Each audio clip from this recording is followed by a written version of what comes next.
What is going on, Misfit Nation? Welcome back to another episode of the Misfit Wrestling Podcast. I am your host behind the mic, Matt the Misfit, for your AEW Collision review for July the 15th, 2023. We have the finals of the Owen Hart Cup tournaments. We've seen an all-time classic tag team match for the AEW Tag Team titles. We've seen Ricky Starks probably turn heel. Some other stuff that happened on this show. I'm going to throw in Battle of the Belts as well. Why not? At the end of that, I'm going to do a little quick review of Battle of the Belts so I don't have to talk about it on tomorrow's podcast. But before I do that, let's plug the show. Misfit Podcast TV on Twitter, Misfit Wrestling Pod on Instagram, and Threads. You can also find the audio outlets known as Spotify, iHeartRadio, Amazon Music, Google Podcasts, Stitcher Radio, Audible, Pandora, and right here on youtube.com/@Misfit Wrestling Podcast. Man, I tell you what, this show was crazy. Like, this show opened up with one of the damnedest title matches I've ever seen in my life. This was incredible. I don't even know how to describe this 2 out of 3 falls match for the AEW tag team titles between the champions FTR and the challengers Bullet Club Gold. I'm going to say this right here, right now. I think bringing in Collision was the right decision, because now you're seeing people like Jay White excel to a level that he should be excelling. He's doing a great job. He's doing great in AEW on this show. Because I want to know where were those people that complained, bitched, and moaned about what Jay White did in that match with Commander back in what, January, February, March, April, somewhere around there. Like, what happened? We all complained that he's making so and so look good. Y'all, where y'all at now? Y'all fucking quiet. But let's talk about this match from Calgary, Alberta, Canada. Their final show, technically in Calgary, or in their final show in Canada. Man, this match was just all over. This match was great. At one point, Juice Robinson hits a clothesline onto Dax Harwood that throws Dax into the turnbuckle. Juice Robinson tags in Jay White, who is now giving Dax chops and kicks into the corner. Jay White hit a DDT onto Dax Harwood and Cash Wheeler. White then hits a flatliner, and a bridge goes for the pin. Wheeler was able to break it up. Back to more chops back and forth. Jay White is down. It looks like he's down and out after Wheeler Yuta hits a not Wheeler. I said it again. I said this the other night. I don't remember what show it was. I said it. I think I said this during last week's Pile Driver Pulse, where I called him Wheeler Yuta. Cash Wheeler breaks up the pinfall and hits the clothesline. Jay White hits Cash Wheeler with a clothesline. Cash hits the clothesline is what I meant. Jay White tries to get the pinfall with a roll up. White goes for the first fall, gets the first. So Bullet Club Gold gets the first fall because of Juice Robinson's help. They go to commercial break. This 57-minute classic continues here. At one point, I almost call him Wheeler Yuta again. Cash Wheeler gets into the ring before the referee counts it. So they both were able to break the 10 count. Both Bullet Club Gold and FTR. Juice Robinson tags in Jay White. Jay White then starts kicking Wheeler's neck and head. Wheeler looks exhausted here. Tries to hit a punch on Jay White, but falls. The crowd chants FTR because the crowd Calgary firmly behind FTR in this match here. You know, because if you didn't know, FTR are mega Bray Wyatt, Bret Hart fanboys. So Juice Robinson gets back in the ring, knees to the back to Robinson, and Wheeler gets a 2 count. Now he's back into the match until Jay White gets tagged in. Thumbs to the eye to Cash Wheeler from I almost call him Jake Robinson. Jay White. Cash Wheeler fights back and swings wildly. He finally gets a tag to Dax, who is getting ready for that hot tag here. Hits Jay White with a Hurricane Rana, which looked very, very good. Chops Juice Robinson and then hits Jay White with a clothesline. Dax hits a springboard for a 2 count onto Jay White. German suplexes out to Juice Robinson. The crowd is chanting, "This is awesome," because it fucking was. Jay White gets tagged in. The referee tells Robinson to get out of the ring after he cannonballs Harwood. I must call it Jake White again. Jay White. Look, it's been a long night, okay? Jay White is looking for the Blade Runner, but instead they chop each other, does Harwood and Jay White. Cash Wheeler keep hitting their signature maneuver, but Jay White keeps kicking out of the Shatter Machine. Or the Spike Pile Driver, was one of the two. Robinson gets tagged in. FTR hits the Shatter Machine for their first fall, so they get their first fall, leaving up the match one fall to a piece. We go into the final fall here. Chops just again breaking out here. They go to a commercial break after Juice Robinson helps Jay White get into the ring after a 10 count. All four are in the ring as Mark and they're just fighting back and forth. They go to commercial break. Once they come back, Dex Harwood is on the ground. Jay White looks like he wants to do a super kick.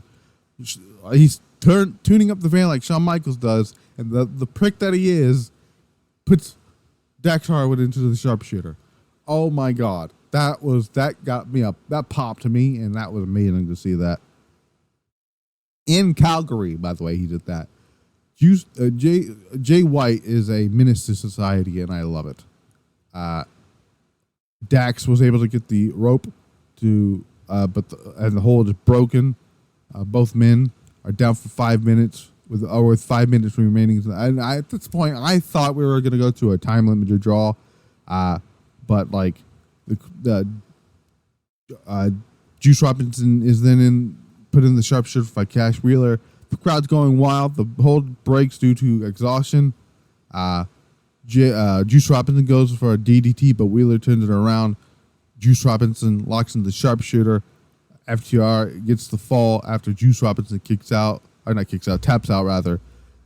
And the tag team champions retain the titles in a 58-minute all-time classic tag team match.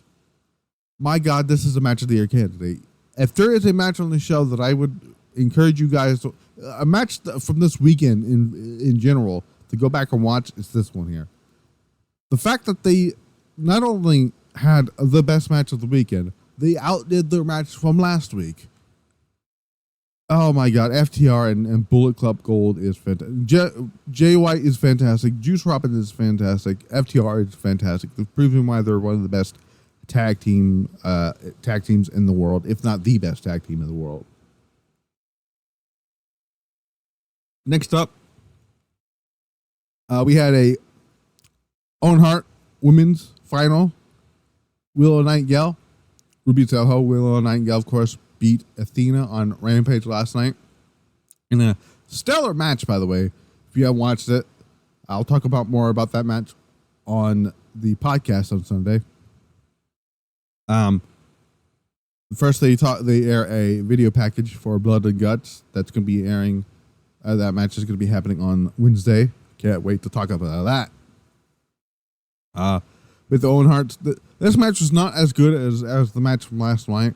The match ended with a terrible pounce by Willow Nightingale. I'm sorry, the pounce is a shitty ass move.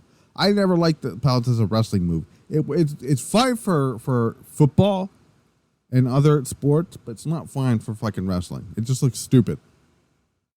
But Nightingale hits the power bomb for the victory after Ruby tried to hit the wherever the fuck she calls that move, because I never forgot what she calls it.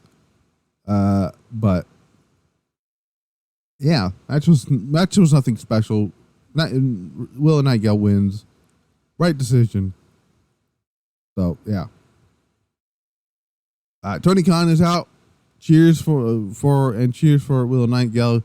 He leaves, and Nightingale is celebrating with the trophy. Video. We've seen a video package from last week's match between Ricky Starks and Powerhouse Hobbs, because Ricky Starks is in the main event with CM Punk. QT Marshall apologizes to Will Hobbs. Then we got the Kings of the Black Throne in action. Malakai Black, Brody King murdered some fools. Meanwhile, Andrade El Idolo came down to the ring to further their storyline with the eventual Malakai Black Andrade match. It's probably going to happen either on Collision or on a pay-per-view. And that was something. Next up, we get the main event. Owen Hart, Foundation Cup, Men's Cup Tournament Finals. CM Punk, Ricky Starks. This match, first of all, Calgary did not like CM Punk. And this match was fine. Probably my least favorite CM Punk match that he's had in AEW. I thought the match last week with Joe was a lot better. I kind of wish this was the finals, but it's not. After the match, or not after the match, but the match ends with a roll up by Ricky Starks, counting a roll up of CM Punk and cheating to beat CM Punk. He grabbed the ropes and won the match. Going up the ramp, we had Jushin Thunder Liger, WWE Hall of Famer Jushin Thunder Liger, who was one of Owen Hart's best opponents outside of the WWE. And Ricky Starks just grabs the damn trophy and just leaves, like yanked it out of his hand, showing some heel tendencies. And I think we're gonna turn Ricky Starks back into a heel. I'm like, okay. I guess. But Dynamite, not Dynamite, but Collision was basically mainly built around the tag team title match and the two Owen Hart Cup tournament things. But you know, it was nothing special there on that end here. AEW Battle of the Belts. I might as well throw this one in here too. Match. The show started with the TNT Championship tournament. Not TNT Championship. The match between Orange Cassidy and Lance Archer. Orange Cassidy wins via countout. This was boring. Nothing. I like Lance Archer, but his matches never excite me. Jake Roberts does not need to be on television anymore. He looks like he doesn't want to be there, if I'm being completely honest, and I don't blame him. But this was nothing special. It was meh. After this match, we had the AEW, the AEW Women's Championship match. Toni Storm defeating Taya Valkyrie, obviously. But actually before that, we had the Acclaim come out with Billy Gunn. For some reason, they are challenging the House of Black to the Trios titles next week. Why? I have no fucking idea. Anyway, that first match at Double or Nothing was not very good. Why would I want to see this match again? But anyways, after the match, then we have the Toni Storm, Taya Valkyrie match here. No one saw the finish of this match. They had to replay it later, but Ruby Soho got involved, which led to the Storm 0 and the 1, 2, 3. Toni Storm retains the championship. Okay, there's waste of my time here. Whatever. Yeah. Next up, we had the Owen Hart Foundation Tournament Champions be presented by Martha Hart to Ricky Starks and Willow Nightingale. And, you know, So there's that. Matches announced for next coming. Next week's. I must have Rampage, but the Dynamite we found out, it could be Blood and Guts, Blackpool Combat Club, and Pac taking on the Golden Elite of Hangman Page, Kenny Omega, the Young Bucks, and Kota Ibushi. That should be a lot of fun. And then we have Hook versus Jungle Boy for the FTW Championship. And I think there might be another match. Who knows? I'll talk about that on Sunday's podcast there. Next, we have the main event of this show: Luchasaurus defeating Shawn Spears, the TNT Championship. Didn't care about this. Luchasaurus wins after a lariat. Post-match, Christian Cage held up the belt as if he is the one who retains, and he's on the shoulders of Luchasaurus. The show ends with Scorpio Sky watching on. They did show the replay of what happened in the final moments of the women's title match, because apparently there was the weather or whatnot was causing the feed to cut or whatever. That was Rampage. Listen, there was not a lot to talk about on the show here, unfortunately. Okay, so don't get me wrong. I loved the main event. I thought the main event was incredible. Or not the main event. The tag team title match was unbelievable. But there was not a lot of other stuff to talk about Rampage. Not Rampage, Collision. Or Battle of the Belts. So I had to throw in Battle of the Belts, because if I didn't, this review would have been very, very short. This will be probably the shortest review I've ever done, unfortunately. I got to get ready to do the Pile Driver Pulse, which I have a lot more to talk about, and hopefully that's going to be longer than 20 minutes, unfortunately. But I've been Matt the Misfit. This has been the Misfit Wrestling Podcast. I'll see you back here for episode 100 of the Misfit Wrestling Podcast with the Pile Driver Pulse, episode 3 of that show, technically. But it's actually episode 100 of this podcast fully, but it's episode 3 of that show here. Let's run through what we're going to talk about on that show. Sunday's podcast is we're going to go over Utami Shishida, which apparently, to me, I don't care. I don't care which way I pronounce it. To me, it's Hayashida, and her venture into the States with GCW. Those 3 matches she had with GCW, appearing at NXT in the crowd for NXT, training with Io Sky, Natalya, and Shayna Baszler, also wrestling on Ring of Honor television. We'll talk about that. We'll also go over the recaps and my thoughts of Dynamite and Rampage, the stuff with the American Joshi promotion that's starting up in September with Bull Nakano involved. That's a big topic of discussion there. AEW banning moves and stuff. That's going to be a big talking point when we get to that. Eric Young. We found out what's going on with Eric Young. He left WWE. He got released back in April of 2023 once he found out Vince McMahon was staying put full time. And he said, "Fuck you, Vince. I'm going home." And went back to Impact tonight at Slammiversary. We're also going to go over the results of Impact Slammiversary, because there may have been an injury, a legit injury, to Chris Sabin, which probably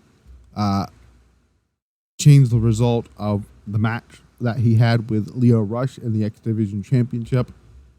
Possible update on Nick Wayne and see if he's been injured or not.